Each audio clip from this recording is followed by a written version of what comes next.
Welcome in, ladies and gentlemen, to another edition of On the Pony Express podcast. I'm Billy Embody. Thanks for joining me. Happy Monday to you guys. Happy MLK Day. Appreciate you guys tuning in on this recruiting-focused edition of the podcast today.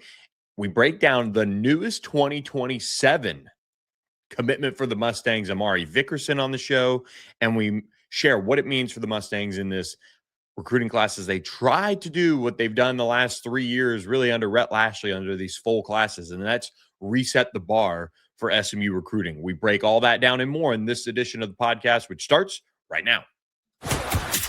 This is the On the Pony Express podcast, part of the On3 network. Check out all the SMU coverage you need at ontheponyexpress.com. Now, here's your host, Billy Embody. Billy Embody. 1, 2, 3, let me go.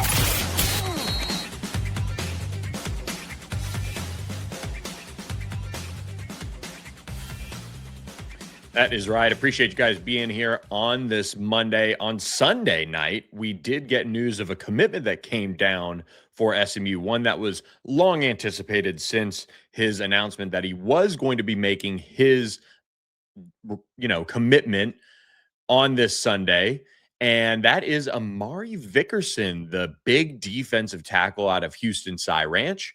Amari Vickerson committed to the SMU Mustangs on Sunday through Dave Campbell's Texas Football, friends of the show over there, and announced it in one of the more, I would say, impressive recruiting ceremonies I've seen, from the standpoint of him thanking all of the people involved in his recruitment and just how well-spoken Amari was. You could tell, great family coming up from his father to his mother. And of course, his dad played in the NFL. So some good bloodlines there, but they really raised him right. And a really cool ceremony. A lot of friends, family, coaches involved in that one, as SMU beat out the likes of Florida State, Texas A&M, and many others for the 6'4", 315-ish pounder out of the Houston area, a top 50 defensive tackle in America. SMU thinks they've got one of the best nose tackles in the entire country now committed for the 2027 cycle. Calvin Thibodeau spent a lot of time on this one, going down to the Houston area. He was joined on Friday, actually, by SMU head coach Rhett Lashley and defensive coordinator Scott Simons, as they went to go see their soon-to-be commitment for one of their in-home visit opportunities that they could use, or stop by the school, something like that. So they spent time in the Houston area on Friday, and SMU is slowly but surely starting to churn in the right direction when it comes to recruiting the Houston area. They have made it a priority. They've landed some really nice prospects out of that area over the last couple of recruiting cycles. When you think about Dromico Green kind of headlining that, they've had a couple others from down that way that have been right at the top of the board and certainly involved with the program as well. So they're continuing to spend time down there, making it a priority to get players out of that area. You think of EJ Kelly just this last cycle as well. So they've done well. And Amontre Harris, they basically flipped him from TCU. They've done well down there in Houston when they've really kind of made it a priority to go and get somebody out of there. And they get that in Amari Vickerson, on Sunday night. So when you look at what SMU gets in Amari Vickerson, like I said, a big nose tackle, one of the tops in the country. And if you're watching on YouTube here, you could see, just a big physical interior defensive lineman who could play that nose position. He gets upfield and plays with good technique well, I feel like. You want him to be just a little bit more, explosive as a whole, but runs hard to the ball, plays well. And then here you go. This is where things get moving. He does have, I think, a lot of room to continue to improve. This is his junior tape. I saw him at the Under Armour All-America camp in the Houston area and, displayed a lot of that power. He is a true nose tackle. And SMU hasn't really gotten, I would say, many of these types of players. They really started it with Keith Doty, and I still think Dakota Dixon too, in the 2026 class. But these guys that can occupy space, and he's not 6'8", or 6'7", or something like that. So he's not going to be nicknamed Tank, but he is a really big dude. He added a bunch of weight between his between his sophomore and junior year. So you saw a lot of his progression go and result in him being one of the top disruptive defensive linemen in the entire state of Texas and country, what he was able to do on the field, producing 10 and a half tackles for loss, 4.5 sacks as a junior. I think if he continues to develop the right way, you could see that take another step forward, which would be a welcome sign as a senior. You want to see a guy like him stack up the tackles for loss. Sacks are a very good indicator for the defensive line position, and you can rely on that to kind of look at the pass rushers. But the interior guys, you really want to see tackles for loss. How are they creating negative plays? Because so many of these interior guys are close when it comes to sacks, or they create the pressure that leads to a sack for one of their teammates. And so we've really seen a lot of defensive tackles be that tackle for loss machine, and those are the ones that really pan out. So want to see that tick up just a little bit, but you see him on tape, very active, hard-nosed player as far as running to the ball and following the play. So SMU feels like they got a major win in this recruiting battle for Amari Vickerson. And we'll share some additional thoughts here on how they got it done here just shortly. But do want to remind you guys as we get into the show, get yourself a big win to start this season off. I am looking at the Thomas Auto Group, thomasautogroup.com, their new lineup of vehicles across their dealerships.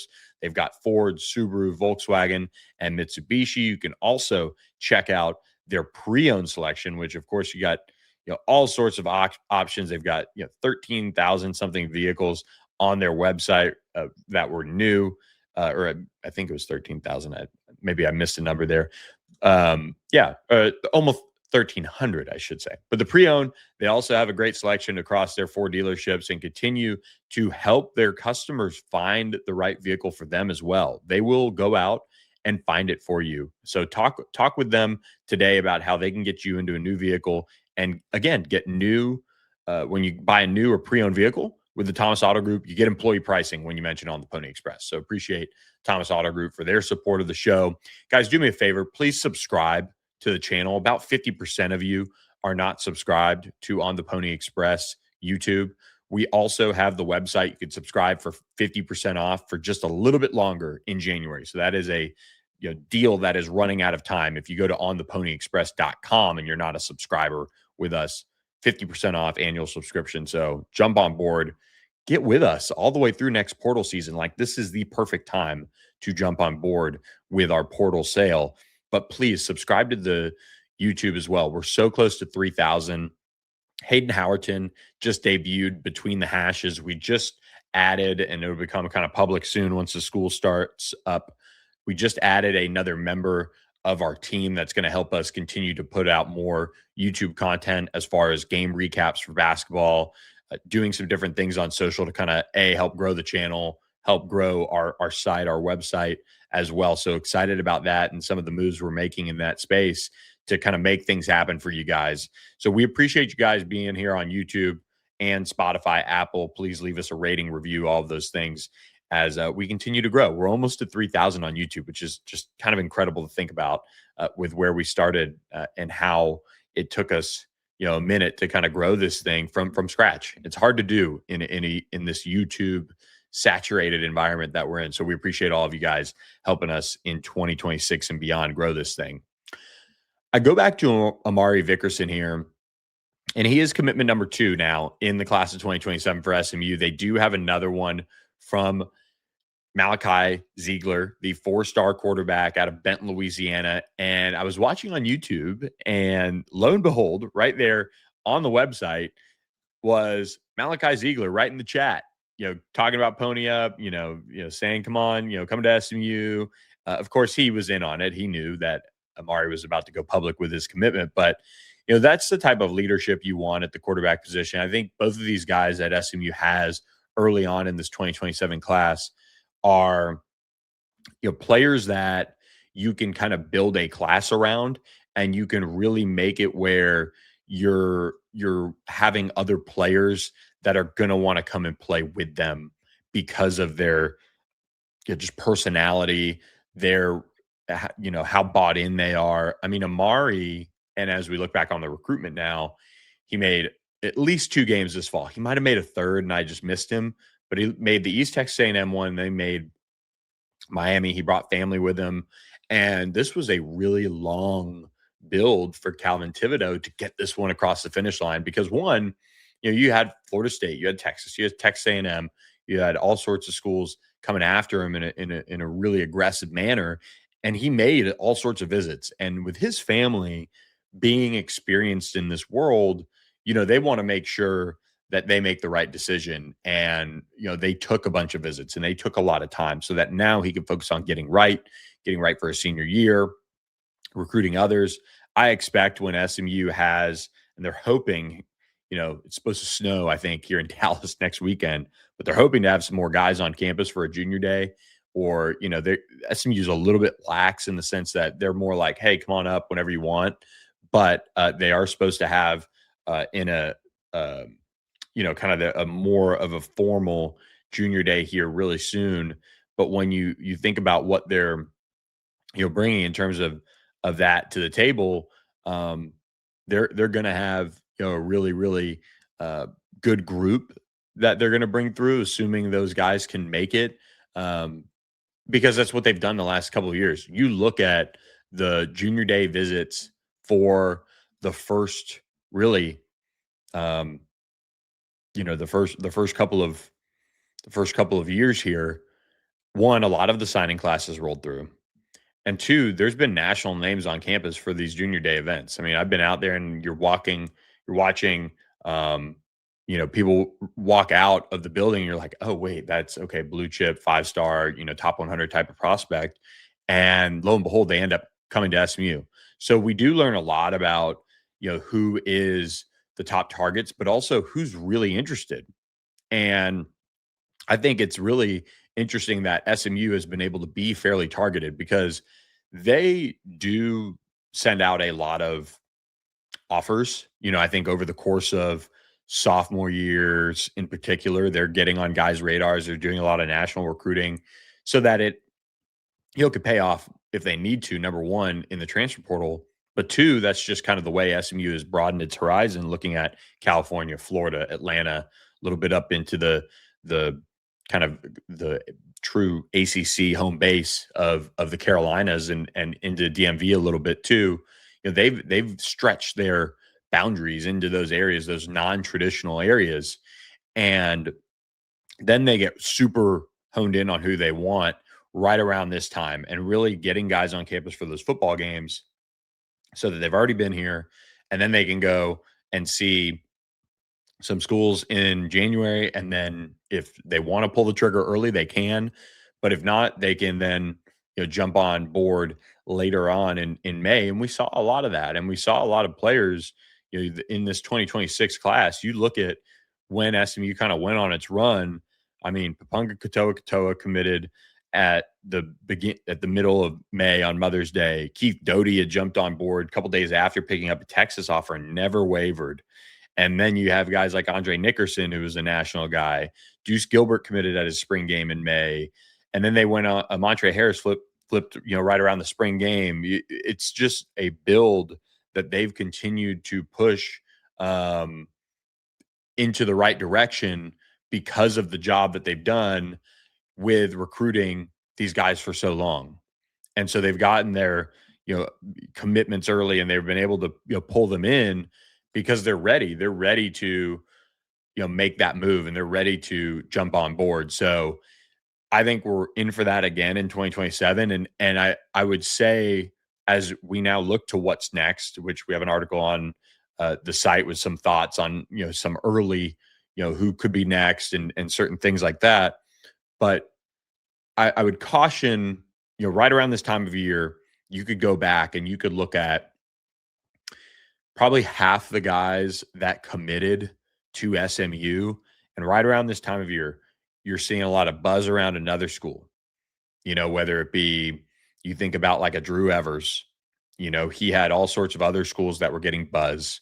You look at Evan Goodwin, who's just kind of breaking out onto SMU's radar and scene right now. He ends up signing with SMU and being arguably one of the most loyal and biggest commitments, both literally and, or both physically and from a recognition standpoint that SMU got. And Ja'Kai Anderson was committed to LSU, and no one knew that was, going to be something that they were about to turn the heat up on. And they end up, closing incredibly well over the course of that May into June. When you look at who they end up getting, Dakota Dixon, you even can break it into June and people were like, oh gosh, he's going to visit Ole Miss still, or he had other visits lined up right after that. No, SMU got his commitment and he stayed strong. So there are guys every year that, we see a decommit or something like that. But for the most part, SMU has been able to get these guys locked in, and they've built a lot of these early bonds that, you know, hold true. And in particular, the guys in Texas, it's a lot. I don't want to say easier because SMU is not recruiting at a level where um, anything is easy or anything is given, which is why I tell you guys, hey, just a little bit of caution in terms of getting caught up in some of the talking points around certain prospects and maybe where they're leaning, but let it play out because the staff has figured out kind of who they want. They figured out how to get a lot of the guys that they want, I would argue, and they'll shoot for some bigger name guys, and it's probably not going to work out because that's how it works out for, you know, every school but one, with some of these blue chip guys. But they absolutely still land their fair share of really highly sought after prospects that can blow up a recruiting board a little bit. Look at what SMU did to Oklahoma last cycle, in particular. That really impacted kind of what Oklahoma had to do from some of their recruiting targets and where they were looking in that regard. So this staff has a really good plan, I think, and a really good feel. And now so many of them, have been and for reference, Oklahoma finished with the 16th ranked class, and Brent Venables didn't sign a 5-star, just for what it's worth in the 2026 cycle. Not what I would expect from a Brent Venables led program, but you have a recruiting staff now that with J.R. Sandlin, with Connor Morgan, with all the different people involved. I'm sure I'll get a text or something about not shouting a bunch of people out, but it is such a team effort that is being coordinated in that building, and there are so many good people at it, and they're all very comfortable around each other to get now this positioning where SMU's visits are even more seamless. They're very organized. If you watch them on a game day and how they put things together and include their top targets and make sure they get time with Rhett Lashley and make sure this and make sure that, it's so well done. It's a well-oiled machine. And I think this January, again, weather kind of now playing a factor here in a sense of, can we actually see these guys show up on campus with their families on this coming weekend, for example, or, do they end up kind of moving things around and whatnot? But this well-oiled machine, as far as their evaluations, their valuation of a player and rev share and things like that.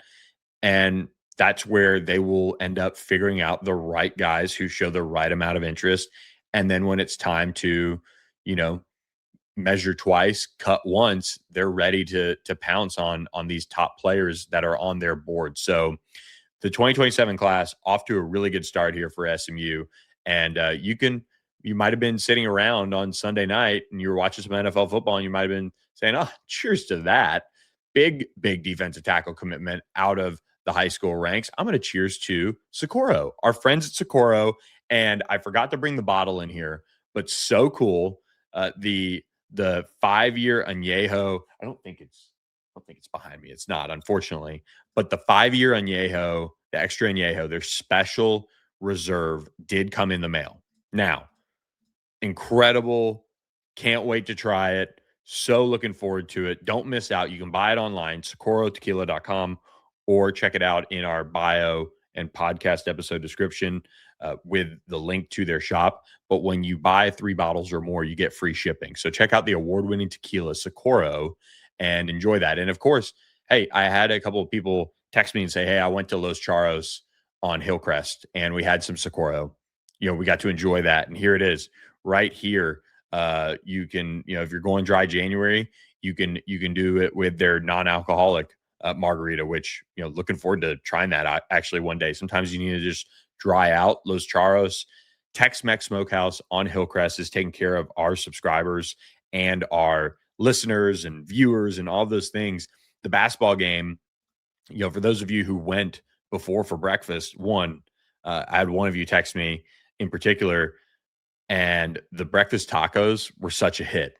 And Los Charros just absolutely, took it to another level for them. They really appreciated that. And they did a lot of good things for them while they were there. So make sure you check out breakfast. Do not sleep on breakfast. And their breakfast with their brisket that they have, they've got the smoker out there and the brisket taco plates.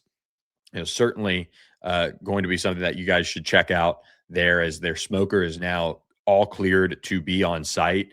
And again, when you visit Los Charros, mention on the Pony Express so that you get your free bowl of queso. Ask for the free bowl of queso from our friends at Los Charros today, but had a lot of great feedback from Saturday as SMU battled Virginia and Moody, and unfortunately lost for the Mustangs. But a lot of people stopped by Los Charros for breakfast and then hit it after as well for a margarita and watch some playoff action and all sorts of things. Great spot there. I'm telling you, I would put it up as far as ease, accessibility, all of that stuff for a pregame spot for basketball. At this point, and they are a sponsor, they are a supporter, but it does not get easier than that. You can battle the Snyder Plaza parking situation, even a couple of places on Hillcrest, kind of hard to find a spot at times, or, hey, you're across at SMU Boulevard. Again, parking kind of tough there from time to time. It is not, it is the easiest to just throw the keys to the valet, say, I'm going to Los Charros, keep the car close. They'll keep it close at the Graduate. And then when you come out, you're in and out in 5 minutes. So just so easy. Can't recommend it enough. Appreciate our friends at Socorro Tequila and Los Charros for supporting us at On the Pony Express.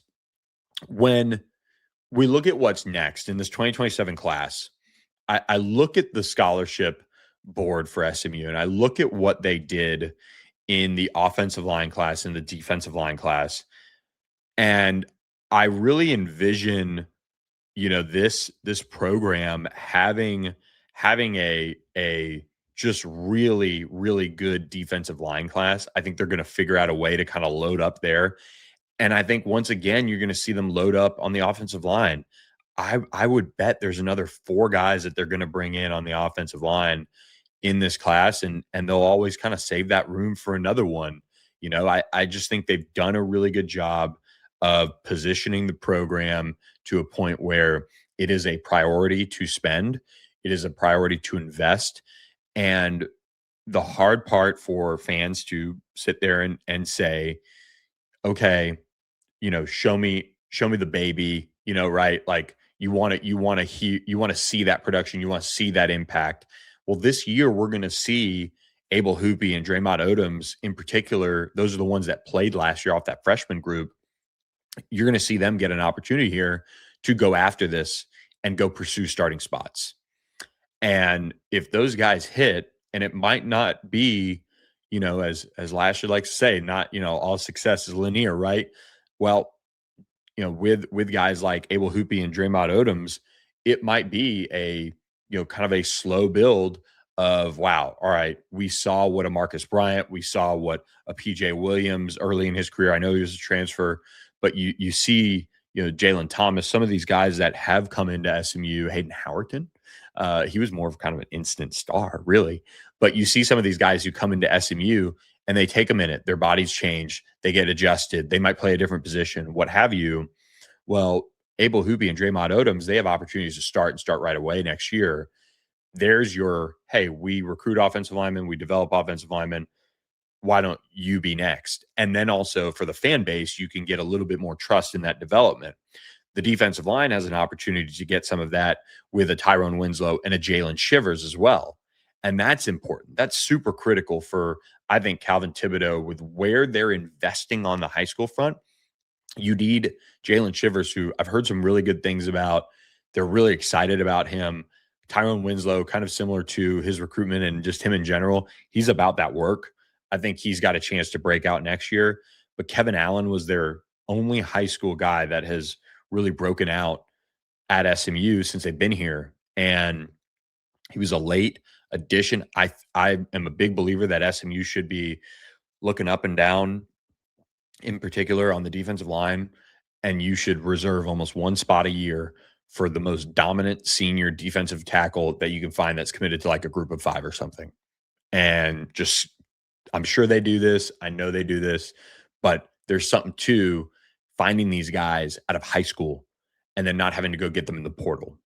And SMU with this 2026 defensive line class, they made a lot of key moves that they're very excited about. Like if they don't do well in this class, it's going to be really, really hard because once again, you're going to look ahead in 27 after that season. So when the getting ready for the 20, if you're getting ready for the 27 season, you're going to be sitting there saying, okay, well, we recruited a good high school class and got to go get guys in the portal.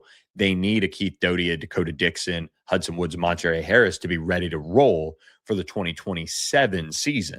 And they need to get that assurance kind of by watching them work as freshmen this year in 2026.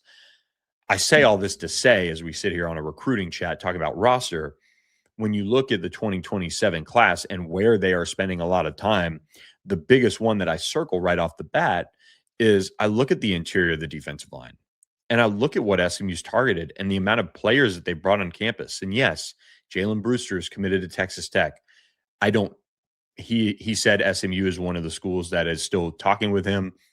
So is Indiana. So is, I think, Oregon and a couple of others, Ohio State. Zane Rowe, another super talented defensive lineman who's played all over from Denton Geyer. He's a major SMU's target. He's visited a bunch. He's one that is not talking up SMU as much right now, but we'll see if that changes.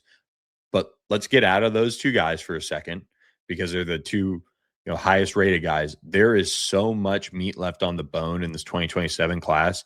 Here's just kind of listing off a slew of guys who SMU can continue to go after. One, I think Lake Dallas's, he's from Lake Dallas, but goes to DeSoto now. Kadrian Redmond, someone to watch there. He's a Texas Tech commit.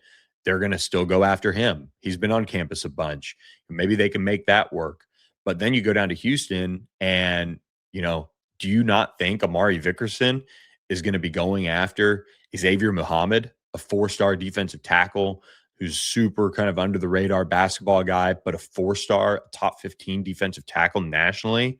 And, you look at the rest of the guys around town, Lakeview Centennials, King Thibodeau has visited SMU a bunch. They've gotten DeMarco Jenkins from Pearland to come up and visit. He's a 4-star that SMU's battling Houston TCU for. Kyron Haywood out of Denton Geyer as well, another 4-star prospect. Devin Robertson from Mississippi just committed to Oklahoma. Maybe he makes another trip back by. Jadarian Jones, who was with Amari Vickerson on his visit for the Miami game. He's somebody that you've got to circle if you're an SMU fan and say, okay, I could see with SMU's ties to SOC and who they've recruited, who they've added to the coaching staff as well, that's somebody you got to be feeling good about. And he looks like he's going to be, I think, somebody in this 2027 class. And then you get down there and you're looking at other guys like Darian Neal's visited. He's from Geyer. Johnny Fitzgerald from Red Oak. He's visited. He's a legacy. Jason Johnson, I think, is one of the best looking cats in this class physically out of Atascocita. And, Jaden Bayonne, I think if you're watching somebody who's super under the radar, who might pop up and you could be like, oh, wow, he committed. I don't know anything about him. He's from Alexandria, Louisiana. He made it to an SMU game last year. Keep an eye on Jaden Bayonne. Really, really talented player. Enjoyed getting to talk with him. And he's unrated right now on 3, but highly rated in a sense for a 3-star. He's the highest rated 3-star ranking you can get on 24/7. And some of those Louisiana guys, that's what I'm talking about. Some of these off the beaten path guys you should pay a little bit more attention to if they are true 3-tech types. The nose tackles, they're never going to be rated very highly. They're just not. There's very few that are going to be highly, highly thought of that are going to, who's the Tavondre Sweat who came out of Texas? Tavondre Sweat was like a huge ball of clay coming out of high school and ends up being that massive nose tackle. He ended up as a 3-star defensive end, really, who ended up kind of just blowing up his body in college and ended up being that big nose tackle. So, he added a bunch of weight. These nose tackles are just really hard to predict because they're also not going to stack the stat sheet either. So I say all this to say, you look at the defensive line, especially the interior for SMU in this 2027 class. This cycle is the opportunity that SMU has to put together a group that will remind you of what SMU did on the offensive line side of things in 26. Remind you of what they did at running back, wide receiver, and some of those positions where they went nuts in those classes, in particular on the offensive line, signing 5 guys. That's an impressive haul. Signing 5 guys. And I think that's something that needs to be just kind of recognized a little bit more. SMU is addressing the trenches. They are trying to build it through the high school rankings. I've said this on the site before, and I can't find a text or whatever, but you look at the guys that go to the NFL draft from the offensive line, from the defensive line. The numbers do not lie that the majority of them go to one school, stay at one school, and get drafted from one school of the draft picks. And the reason why is because you have so many players at that position that are so coveted that schools know it is cheaper to retain them. And it's harder. Go look at the transfer portal this cycle, and people will complain, people will whatever about the class as a whole. And I'm just telling you, it is a hard world to live in right now.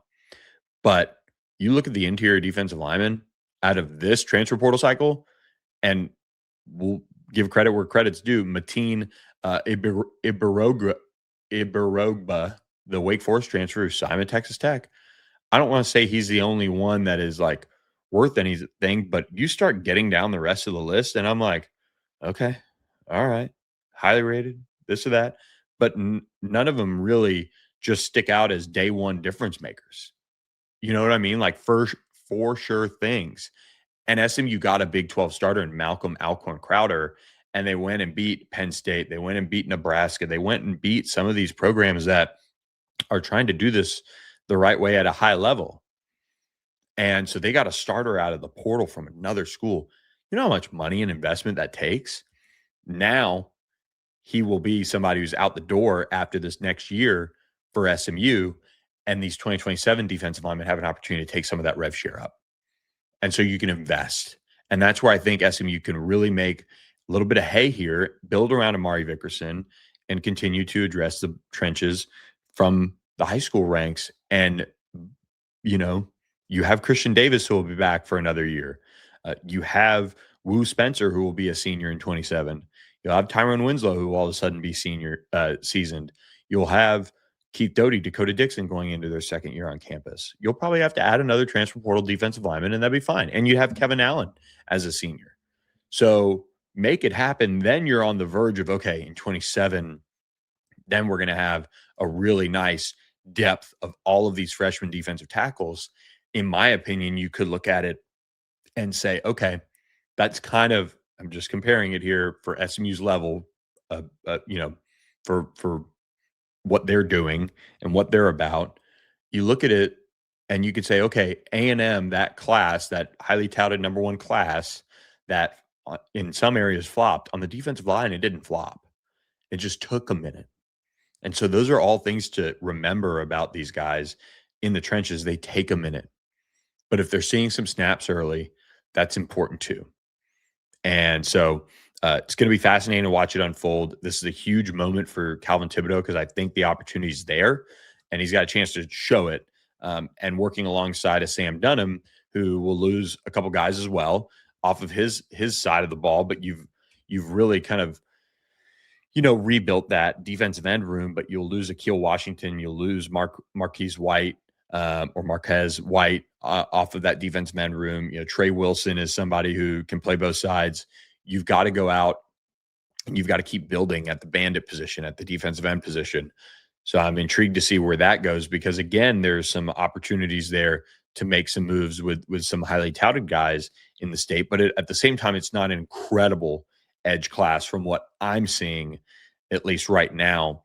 in this, again, 2027 class. That's just my opinion, taking an early look at it as far as what SMU realistically will have on the table as far as the target goes, and then what ends up happening. So something to watch there. If they can get one really good high school player at the edge position, that would be a great win, good situation, and you can move on. So will be interesting to watch that unfold. So those are my two kind of, watch the defensive line as a whole in 2027. They got a huge piece to build around now, and then they can go from there and build out obviously the other positions and things of that nature. But keep it locked at ontheponyexpress.com for more coverage of the recruiting side of things. Do want to remind you guys, of course, that we're presented by our friends at Status Jet as well, statusjet.com.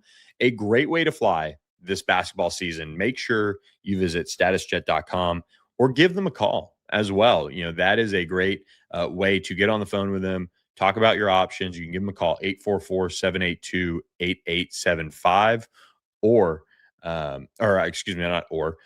just fill out the form on statusjet.com. They'll get in touch with you, share your needs, share what your options are, and get with them, because this basketball season for SMU has a lot of meat left on the bone. You're going to want to be locked, loaded, and ready to go for that ACC tournament or that NCAA tournament, assuming SMU keeps rolling, and, make it happen with our friends at Status Jet. You get a discount on a round trip flight when you book with them. So we appreciate our friends at Status Jet. We appreciate all of you guys for listening to the On the Pony Express podcast.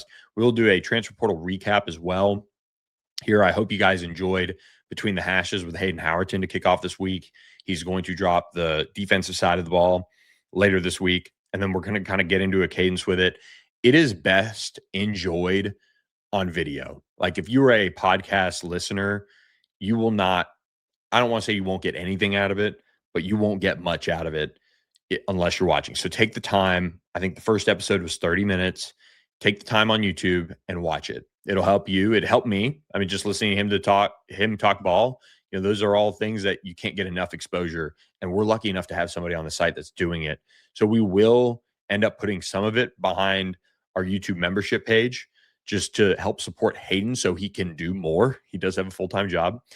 And that way we can say, hey, man, like, here's what we can, we can all support Hayden and as he gets into this. So if you're interested in sponsoring Between the Hashes, feel free to reach out to me, Billy Embody, billy.embody@on3.com, and help support our friend Hayden Howerton as he gets into his Between the Hashes world, which is awesome stuff. So appreciate all of you guys for listening to this edition of the On the Pony Express podcast. Again, we'll be back to kind of do a transfer portal wrap.